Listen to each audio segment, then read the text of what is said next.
대통령이 취임 100일을 맞아서 오늘 기자들과 기자회견을 가졌습니다.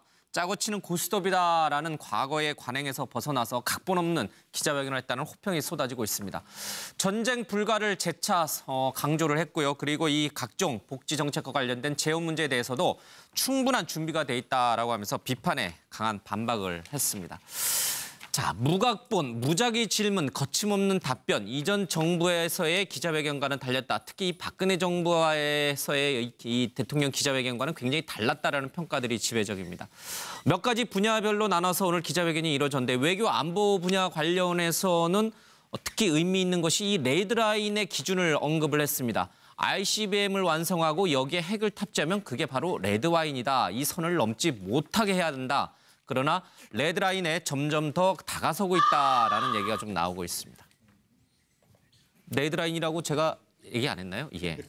경제통상 분야입니다. 한미 FTA 개정 협상에 당당히 임하겠다 이런 얘기를 좀 꺼냈고요. 정치사회 분야에서는 균형 인사를 계속 해나가겠다는 얘기를 좀 했죠. 대선 공약과 관련해서는 내년 지방선거 때 개헌하겠다라는 약속은 틀림이 없다라는 부분을 강조를 했습니다. 오늘 이 행사를 보면요. 문재인 대통령을 중심으로 기자들이 이렇게 오케스트라 단원들이 앉는 것처럼 이렇게 둥그렇게 타원형으로 앉았습니다. 탁현민 행정관의 기획이다라는 얘기가 흘러나오고 있는데요. 오케스트라 기자회견 눈높이를 맞췄다는 평가가 있습니다. 그리고요. 미리 짜고 질문까지 주고받은 것이 아니라 즉흥적인 질문과 즉흥적인 답변이 좀 있었습니다. 지금 인터넷에서는 고마워요 문재인 이벤트가 이어지고 있는데요. 글쎄요. 신동욱 공화당 총재도 고마워요 문재인에다가 요즘 논란이 되고 있는 계란 문제를 덧붙여서 비판적인 논조로 좀 접근하고 있습니다. 자, 문 대통령이 각본 없는 프리토킹 어디서 나오는 자신감일까? 첫 번째, 청와대 기운을 받아서 그런 걸까? 두 번째, 80%가 넘는 높은 지지율 때문일까? 아니면 열심히 준비해온 실전 경험 때문일까? 수없는 연습, 노력 덕분일까? 여러 가지 좀 이유가 있을 겁니다. 여섯 분의 얘기를 좀 듣기 전에 먼저 오늘 기자회견 모습 화면을 잠깐 보겠습니다. 대통령님 긴장되시죠? 질문하실 기자분들은 호명을 들고 호명을 받으면 일어서서. 대통령님께서는 엊그제 광복절 경축사에서 모든 것을 걸고 전쟁을 막겠다고 하셨습니다. 그러나 북한의 추가 도발 가능성, 또 북미 간의 긴장 상태로 인해서 국민들의 불안감이 완전히 가시지 않고 있는 것은 사실입니다. 한반도에서 무력 충돌 또는 전쟁이 일어날 가능성에 대한 대통령님의 인식은 어떠하신지, 또 이를 막기 위해 미국과 어떤 공조 그리고 어떤 정보공유라든지에 대한 설명해 주십시오. 감사합니다. 대통령님 떨리지 않으십니까? 저는 이런 기회가 많지 않아서 지금도 좀 떨리고 있는데. 취임 100일 축하드립니다, 대통령. 네, 이제 정말 마지막 질문인데요. 겨우 하게 됐습니다. 이젠 더 이상 손 드셔도 소용이 없습니다. 죄송합니다. 좀 더 많은 얘기는 우리 좀 더 시간을 가지고 마지막으로 한 분 그러면 질문 드리겠습니다. 네, 오늘 문재인 대통령의 취임 100일 기자 간담회가 있었습니다. 일부 기자들 이렇게 손을 떠는 모습도 있고요. 대통령님도 떨리시죠라는 기자들 기자 말에 대통령이 한박 웃음을 짓기도 했습니다. 무각본 프리토킹이었는데, 자, 이 자신감은 어디서 나오는 것일까? 이전 정부와는 달랐다. 여섯 분의 생각은 어떻습니까? 일부에서는 이것도 역시 쇼통했다 이런 비판도 있긴 합니다만은 대체적으로 신선했다는 평가가 좀 많은데, 서영호 소장님부터 좀 들어볼까요? 예. 산뜻, 신선, 간결. 오늘 그 100일 취임 기자회견을 본 박지원 의원의 평가입니다. 예. 제가 볼 때는 확고한 신념에 기반해서 국민과 일치되고 있는 것들 때문에 오늘 자신 있는 기자회견을 하지 않았나 싶은 생각이 듭니다. 처음부터 일관되게 우리 사회의 불공정, 불평등을 만든 반칙과 특권을 일소하고, 그리고 우리 사회를 공정하고 정의로운 사회로 만들겠다. 그리고 1, 2년 안에 끝내는 것이 아니라 임기 내내 일관되게 추진하겠다는 명확하고 간결한 메시지를 국민들에게 잘 전달한 기자회견이 아니었나 싶은 생각이 듭니다. 예. 혹시 다른 생각 갖고 계시면 우리 서 변호사님. 저는 이게 오늘 형식하고 내용을 보면요, 형식은 이제 좀 진일보했어요. 뭔가 이게 소통이 강화되고. 그러나 이게 내용적에서 보면 저는 이게 너무 적폐청산에 치중돼 있다. 이 말이 이게 국민 대통합의 이미지가 미흡하다. 예. 왜냐하면 저는 이게 야당과 협치 있잖아요. 모든 게 이게 개혁은 입법 안 되면 개혁이 안 되잖아요. 예. 근데 야당과 협치도 좀 강화하고 또 이게 촛불만의 정권은 아니잖아요. 예. 반대자도 이게 포용하는 태극기 민심까지 포용하는 이런 이제 통합이 좀 행보가 아쉬운 점이 있습니다. 태극기 민심 도포용이라고 쓰신 건가요? 태극기 민심도 포용을 해야 된다. 반대자도. 민심도 포용해야 된다. 예. 촛불만의 정권은 아니고 전체 국민의 정권이다. 오늘 그런 부분은 좀 미흡했다. 이렇게 보시는군요.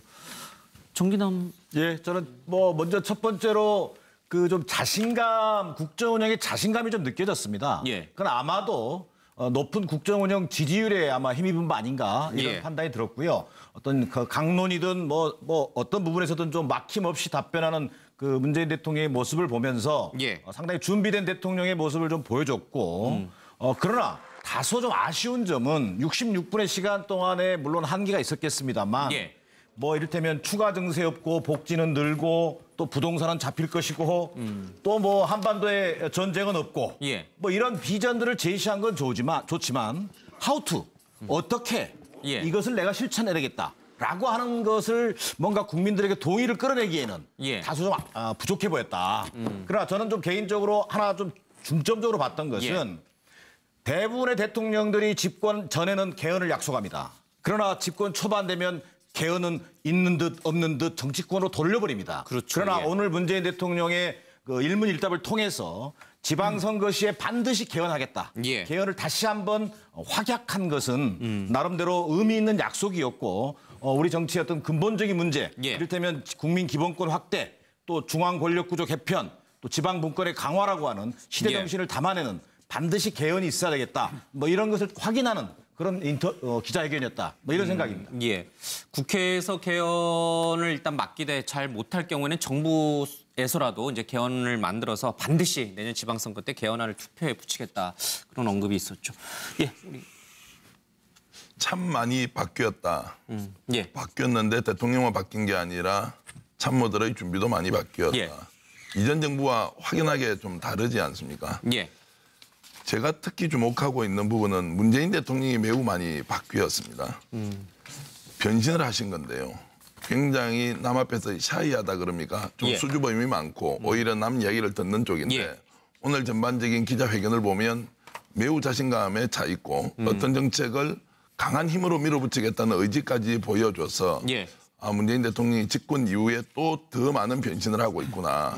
물론 일부에서 지적하듯이 실천적으로 얼마나 달성을 할 것이냐의 문제는 좀 더 두고 예. 봐야 할 것이고 어쨌든 기자회견이라는 것은 상징적으로 국민들이 우리 대통령을 어떻게 바라보고 있느냐 이런 면에서는 오늘 이 기자회견이 국민들에게 매우 큰 안심을 주었다. 특히 남북 문제와 관련해서 혹시라도 예. 전쟁이 일어나면 어떻게 하느냐에 대한 것은 한미 간의 합의가 전제되어 있지 않다 하더라도 대통령이 우리 땅에서 전쟁하는 것은 반드시 우리의 동의를 얻어야 한다. 이제 이런 메시지는 예. 경제나 사회 전반에 대한 국민들의 불안을 씻어주기 때문에 저 기자회견에서 구체적인 성과를 가지고 예. 얘기하는 것이 아니라 방향을 일단 내놓는 그런 심리적 안정 이런 측면에서 보면 대통령이 매우 잘했다 이렇게 저는 평가하고 예. 있습니다.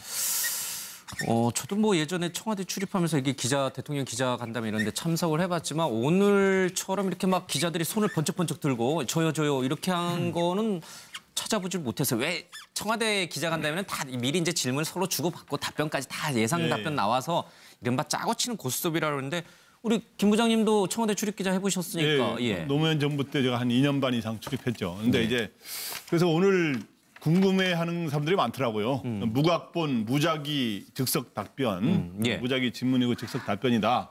근데 이게 사실이냐 이거를 물어보는 사람들이 있더라고요. 그리고 아까 장면을 보면서 과연 그런가 만가 긴가민가 이렇게 생각하는 사람들이 있던데 일단 제 경험을 얘기하자면 노무현 정부 때도 이 어느 정권이든 간에 사람들이 또 완전히 각본에 따라 움직이는 걸 생각하는 사람들이 있는데 완전히 각본으로 하는 건 없습니다.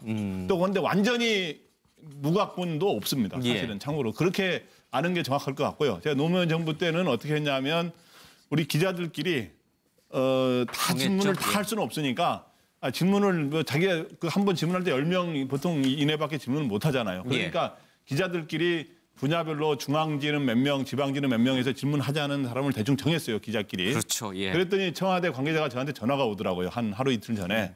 무슨 참고로 어떤 뭐 질문하시려고 어떤 질문을 하시려고 그럽니까? 예. 라고 하는 식으로 예. 비공식으로 예.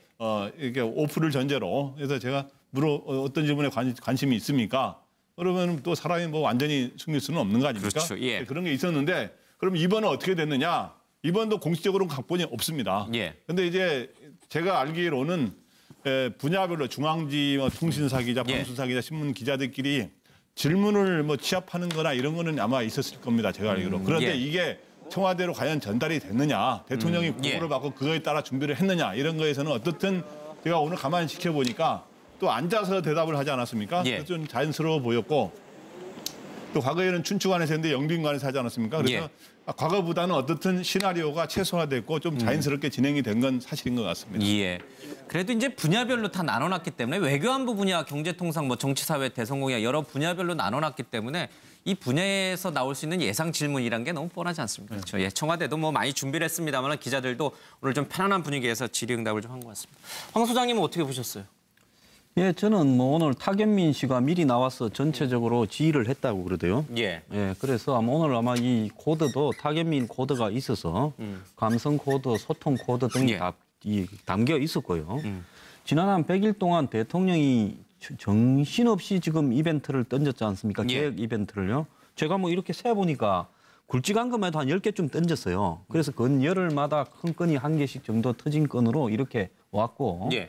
이번에 대통령 회견도 지난 100일을 갖다가 이렇게 활용 점정하는 이벤트로 한 거 예. 아니겠습니까? 근데 이제 이렇게 무대본으로 이렇게 이 프리토킹을 했다라는 거는 결국은 지지율이 예. 높으니까 자신감이 있다라는 부분인데요. 이제 앞으로 남은 기간에 이제 이런 자신감이 입증이 되겠죠. 근데 이제 제가 하나 하고 싶은 것은 레드라인이 후퇴를 굉장히 많이 했어요. 예. 북한이 이 ICBM에다가 핵탄두를 탑재하면 레드라인이라는데 이건 끝이지요. 예. 레드라인은 끝나기 전에 경고를 하는 것이 레드라인인데 오늘 대통령이 말씀한 걸 보면 사실상 북핵 문제가 완결된 부분을 레드라인이라고 했다. 예. 과거에는 추가 핵실험을 하거나 거리가 미국까지만 날아가도 레드라인이다 이랬는데 오늘 대통령이 레드라인을 새롭게 정의를 했어요. 예. 이 부분이 앞으로 논란의 소지가 있다고 보고요. 전쟁 불가론을 거듭 이야기를 하고 있는데 예. 문제는 그러면 전쟁을 하지 말자. 그런데 미국이나 북한이 뭐 우리가 그런다고 우리하고 관계에서 이 전쟁을 하고 안 하고 할 수 있는 힘이 우리한테 있는가는 별개의 문제지만은 어쨌든 전쟁은 안 나야는 되겠죠. 예. 근데 중요한 부분은 그러면 전쟁을 안 한다면 북한을 레드라인을 못 넘게 할 방법이 뭐냐라는 부분을 예. 지금 이 상황에 대해서 우려하는 국민들도 절반 이상이라고 보는데 그런 부분에 대해서도 이야기가 나와야 되는데 그런 이야기는 나오지 않고 예. 이 정달식으로만 되었고 토론이 되지 못한 점은 저는 아쉽다고 봅니다. 알겠습니다. 지금 이제 취임 100일을 맞아서 각종 여론조사를 보면은 뭐 80%가 넘는 여론조사도 좀 있고요. 70%가 넘는 여론조사도 좀 있습니다.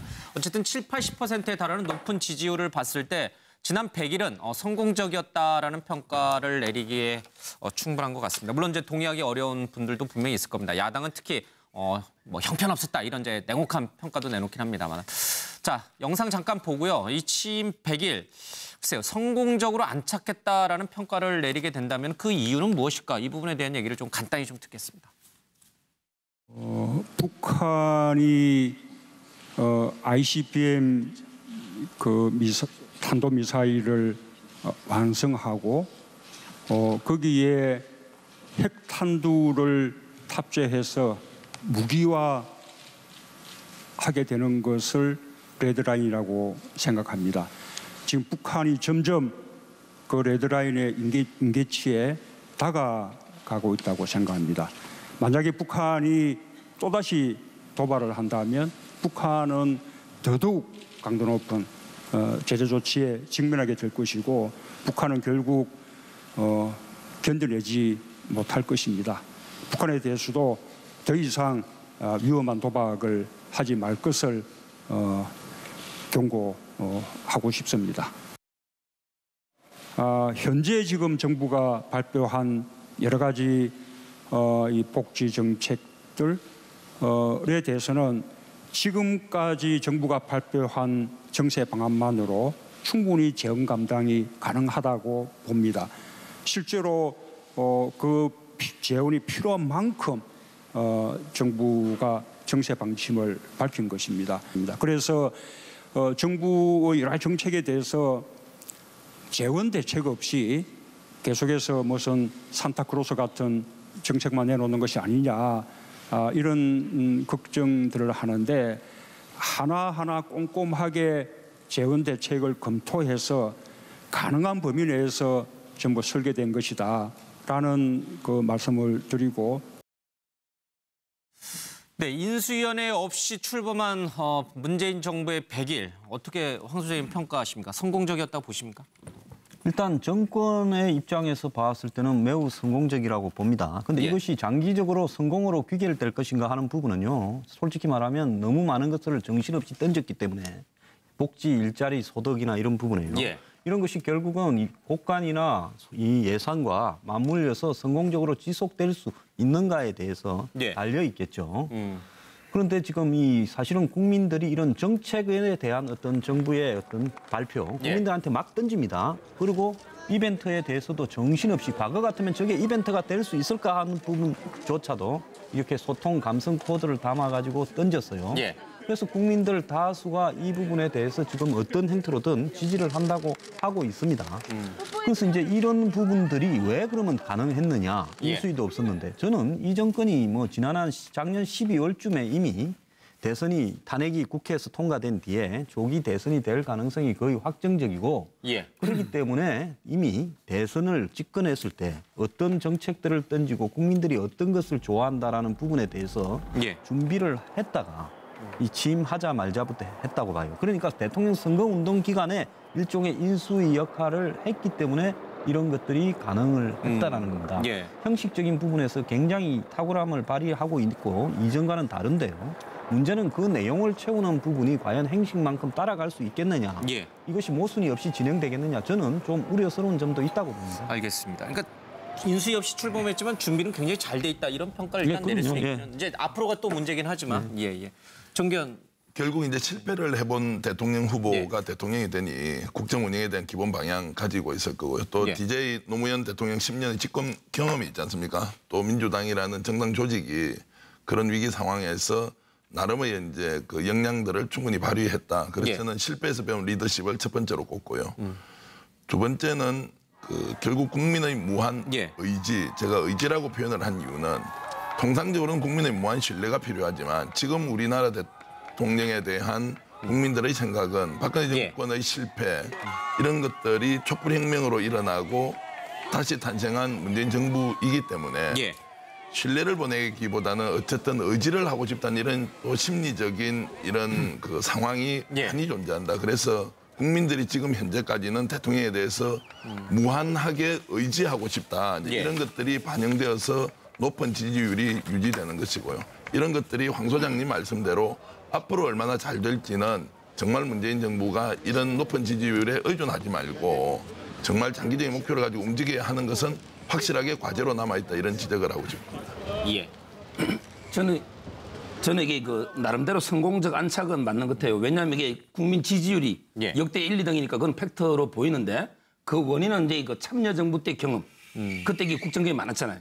그리고 이제 그 정거복철. 왜 넘어진 앞술에는 뒷술이한테 이게 경고가 되거든요. 바로 이 박근혜 정권의 실패, 반면교사.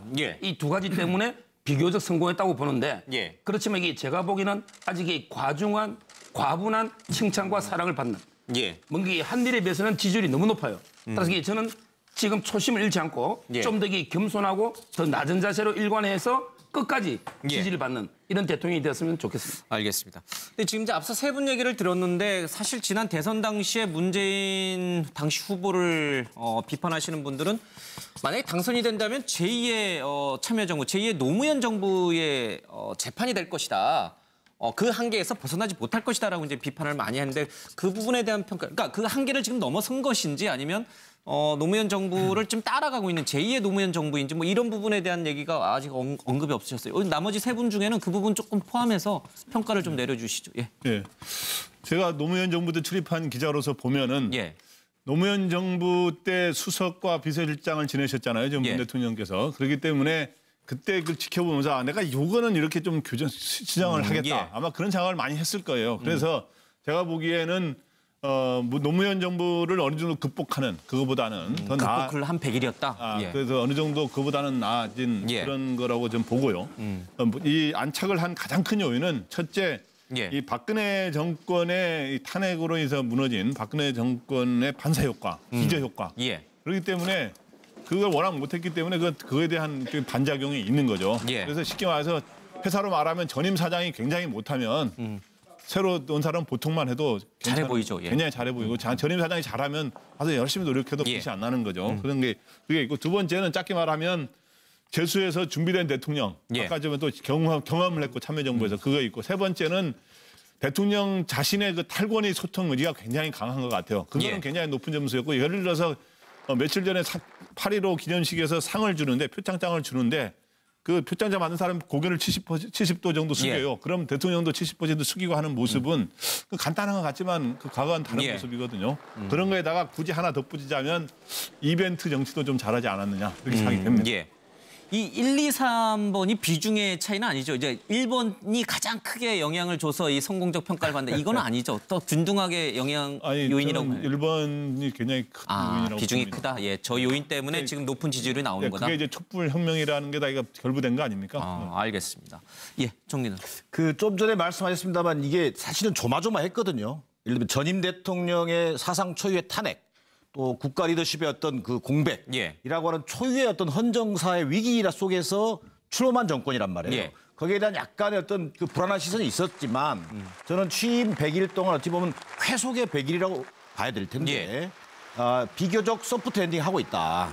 자, 그 근저에는 저는 첫 번째가 역시 완벽한 집권 준비에 있는 것 같다. 이거 좀 전에 우리 앵커께서 말씀하셨던 것처럼 참여정부의 국정 운영 경험이라고 하는 것이 큰 어떤 경험으로서 국정 운영하는데 큰 밑거름이 되고 있다.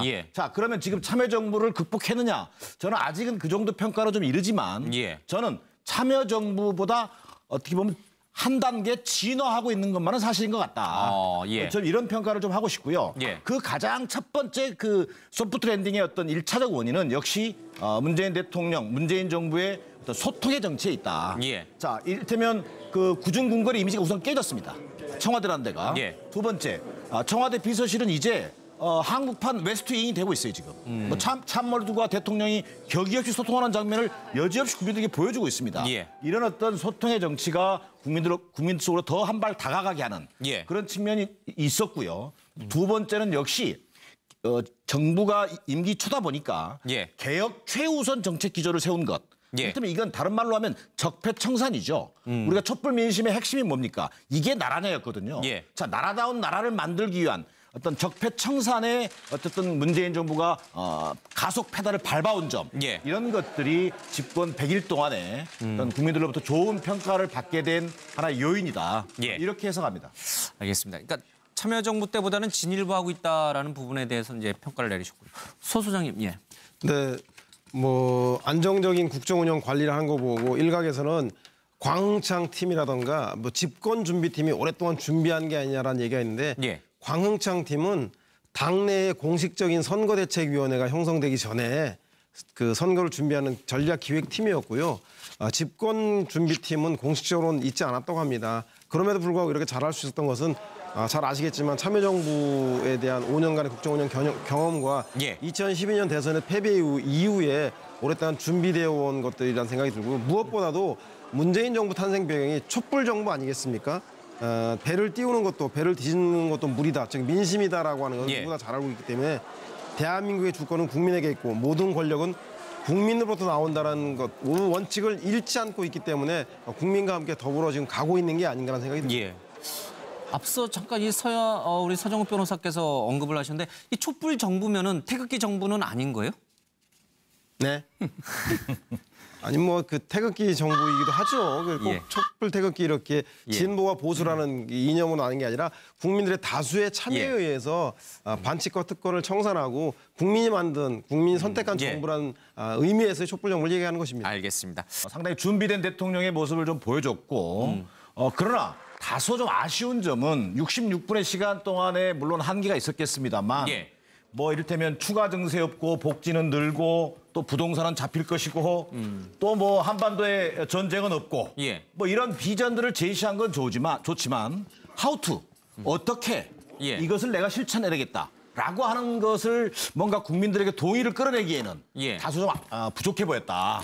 그러나 저는 좀 개인적으로 하나 좀 중점적으로 봤던 것은 대부분의 대통령들이 집권 전에는 개헌을 약속합니다. 그러나 집권 초반 되면 개헌은 있는 듯 없는 듯 정치권으로 돌려버립니다. 그러나 오늘 문재인 대통령의 그 일문일답을 통해서 지방선거 시에 반드시 개헌하겠다.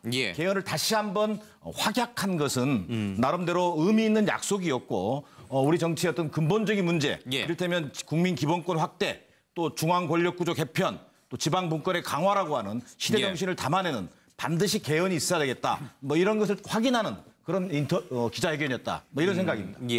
국회에서 개헌을 일단 막기대 잘 못할 경우에는 정부에서라도 이제 개헌을 만들어서 반드시 내년 지방선거 때 개헌안을 투표에 붙이겠다. 그런 언급이 있었죠. 참 많이 바뀌었다. 바뀌었는데 대통령만 바뀐 게 아니라 참모들의 준비도. 이를 막기 위해 미국과 어떤 공조 그리고 어떤 정보공유라는지에 대한 설명해 주십시오. 감사합니다. 대통령님 떨리지 않으십니까? 저는 이런 기회가 많지 않아서 지금도 좀 떨리고 있는데. 취임 100일 축하드립니다, 대통령. 네, 이제 정말 마지막 질문인데요. 겨우 하게 됐습니다. 이젠 더 이상 손 드셔도 소용이 없습니다. 죄송합니다. 좀 더 많은 얘기는 우리 좀 더 시간을 가지고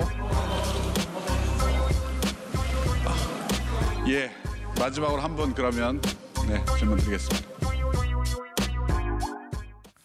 네, 오늘 문재인 대통령의 취임 100일 기자 간담회가 있었습니다. 일부 기자들 이렇게 손을 떠는 모습도 있고요. 대통령님도 떨리시죠라는 기자들 기자 말에 대통령이 한박 웃음을 짓기도 했습니다.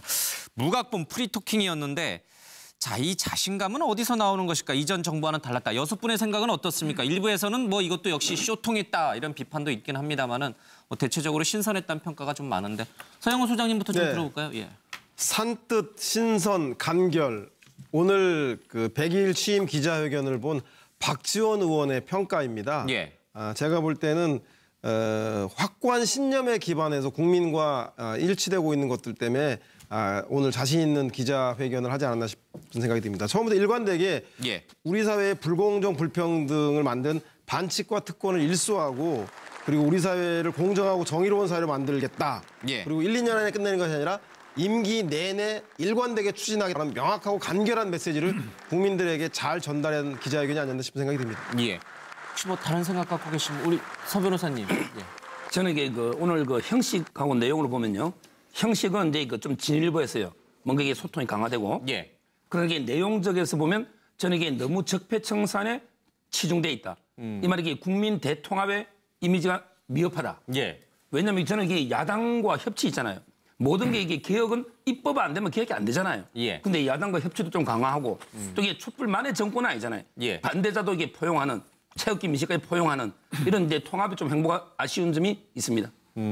태극기 민심 도포용이라고 쓰신 건가요? 태극기 민심도 포용을 해야 된다. 반대자도. 민심도 포용해야 된다. 촛불만의 정권은 아니고 전체 국민의 정권이다. 오늘 그런 부분은 좀 미흡했다. 이렇게 보시는군요. 정기남. 저는 먼저 첫 번째로 그 좀 자신감, 국정 운영의 자신감이 좀 느껴졌습니다.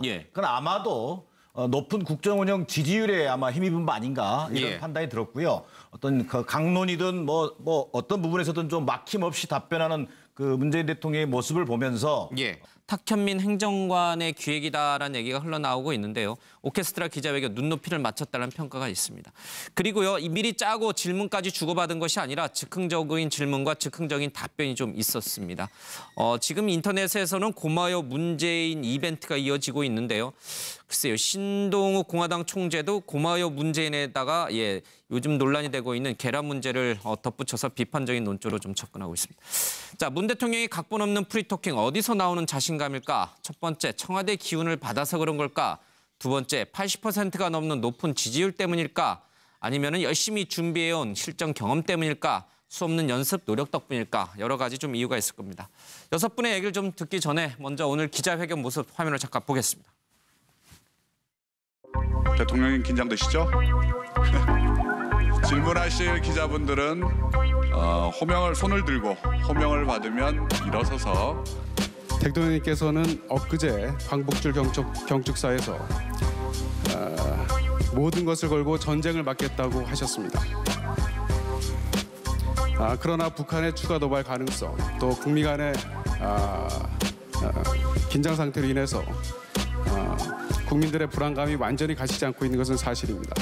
한반도에서 무력 충돌 또는 전쟁이 일어날 가능성에 대한 대통령님의 인식은 어떠하신지, 또 문재인 대통령이 취임 100일을 맞아서 오늘 기자들과 기자회견을 가졌습니다. 짜고 치는 고스톱이다라는 과거의 관행에서 벗어나서 각본 없는 기자회견을 했다는 호평이 쏟아지고 있습니다. 전쟁 불가를 재차 강조를 했고요. 그리고 이 각종 복지 정책과 관련된 재원 문제에 대해서도 충분한 준비가 돼 있다라고 하면서 비판에 강한 반박을 했습니다. 자, 무각본, 무작위 질문, 거침없는 답변. 이전 정부에서의 기자회견과는 달렸다. 특히 박근혜 정부에서의 이 대통령 기자회견과는 굉장히 달랐다라는 평가들이 지배적입니다. 몇 가지 분야별로 나눠서 오늘 기자회견이 이루어졌는데 외교 안보 분야 관련해서는 특히 의미 있는 것이 이 레드라인의 기준을 언급을 했습니다. ICBM을 완성하고 여기에 핵을 탑재하면 그게 바로 레드와인이다. 이 선을 넘지 못하게 해야 된다.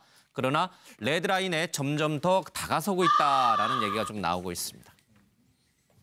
레드라인이라고 제가 얘기 안 했나요? 예. 경제통상 분야입니다. 한미 FTA 개정 협상에 당당히 임하겠다 이런 얘기를 좀 꺼냈고요. 정치 사회 분야에서는 균형 인사를 계속 해나가겠다는 얘기를 좀 했죠. 대선 공약과 관련해서는 내년 지방선거 때 개헌하겠다라는 약속은 틀림이 없다라는 부분을 강조를 했습니다.